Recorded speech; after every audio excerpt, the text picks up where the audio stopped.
Ja, welkom Kay en Peter Forward in Holland, in Zeist. Thank you very much. Thank you. You're welcome, and yeah, we would like to ask you some questions. But first, I would like to ask you if you can shortly introduce yourselves. My name is Peter Forwood. I'm from Australia, as is my wife, and I'll introduce her as well. I think that's polite. Her name is Kay, and we've been married for 37 years. I hope I got that right. And we've been travelling around the world now for the last 15 years. Started in 1996. The travel hasn't been for the whole time of 15 years. We would travel on average 10 months of the year and leave the bike where we'd got to, return to Australia for 2 months to visit our family. We have 3 children and our 2 mothers are still alive, so we like to see them each year. And then we'd return to the bike and continue with the route that we'd chosen. Yeah. I saw on the first route you take a journey of visiting 193 countries. And when did you finish it? When? In 2008, October, we rode into New Zealand. And that was the last country, right next to Australia. But because we'd been around, New Zealand was the last. Yeah. So there's 193, officially 193 countries in the world. The United Nations, which is the body of countries, if you like, has designated there's 192 members, or there are now 192 members, and the Vatican City is also designated or defined as a country, but it can't be a member because of its religious situation, I understand. Yeah, yeah. Behind you, you can see the complete world. Yes. So you're traveling a lot. A lot, yes, yeah. But there's a lot left to travel in. Even if you drew the line that we've been on the map, even though it's been to every country, there's still a lot of area that we haven't visited. In fact, we've probably only covered 1% of the roads of the world. I think I calculated that at some time when I had nothing else to do. Yeah, yeah. And you can take more details of some countries. Instead, you are driving across it to see more areas about it. You mean? Yes. Since 2008, since we visited New Zealand, the last country, we've returned to Europe. 2 reasons. One, to visit the places we missed on our first time when we were here in 1998, 1999, and also to go back to places that we really enjoyed when we were here the first time, and to meet friends, I guess, as well. Okay. You told you have 3 children living in Australia. How's your relationship with them? Because you're often off home. Probably better because we're away. They've had a chance to go through their 20s without their mum and dad around, and so they've been able to establish themselves without our strong influence anyway. I mean, we're there and we see them once a year, so that's still good. And do they like you are traveling around the world? I think they just accept that that's what their parents do. Like if we were doing any other job or if we were retired, I think we just accept it. We've been doing it now for so long that I don't think they would see that we should be almost doing anything else.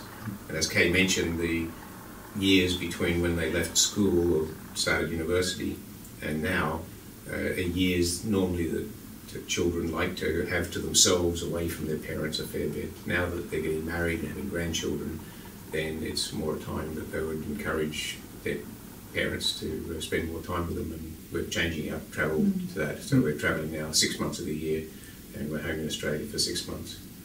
And did you miss a lot of growing up with your children? Two different answers here, probably. Yeah. I was disappointed, at the time when we missed their 18th birthdays and their 21st birthdays, graduations from university. But they're still just moments, Yeah. When we're home, we stay with them, so we have quality time with them, even if it's relatively short. I haven't felt from them that they were disappointed that we weren't there.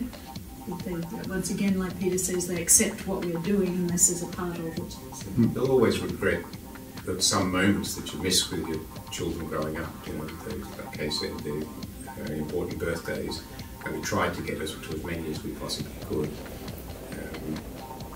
But you can't actually, or we don't believe you can live your children's lives once they've grown up. You can only share it. And so we've been sharing as much as we can. And when we go back to Australia for the 2 months, we spend about 10 days with each of the 3 children, and the same with our 2 mums. And that's the 2 months basically that we're back in Australia. Yeah. And on your travel, do you have a lot of contact with your children by email or by Skype or something like that? Yes. By email, like from 1997 onwards, email was possible. Even though I think we used telephone more at that time, but now Skype is wonderful. Yes. You feel like you're sitting in the lounge room with them, you know, and it's 4 people can have the conversation. It's much more real time and relaxed. And of course we do spend time with them when we're in Australia. We know their setting, like their lounge room, and so for us it feels like as if we're sitting in their lounge room just chatting with them. So Skype is probably one of the greatest communication things that we've seen, or that's occurred in the time that we've been travelling, the greatest improvement. Yeah, okay. What's the shortest and the longest period you have travelled? The shortest one was 4 months, and that was in Europe, and our son was finishing school at that time, the youngest son, and we wanted to be back at the end of his schooling. And the longest period was 16 months, but generally the reason for the length of time is the weather. If we're moving to we can only really go back to Australia if we're in Europe during the winter time rather than in the middle of summer. And we try to avoid wet seasons if we're near the equator. So most of the length of our trips has been weather-based, but sometimes 3 children came over and joined us for a month in Canada, and that trip was, I think, the longest or the second longest, so it was like as if we'd gone home, but instead they'd come and visited us. But more than about 8 or 10 months, and we start to sort of get a bit homesick. Yeah. And they are at home for how long? How long is the time you are at home then after a period? For the first 2 trips, I went on my own with Kay joining me for a month in the middle of a 6-month trip. So and then home for 6 months. And then home for 6 months for those first 2, and then we moved into a regime of being away on average 10 months of the year and home for 2 months.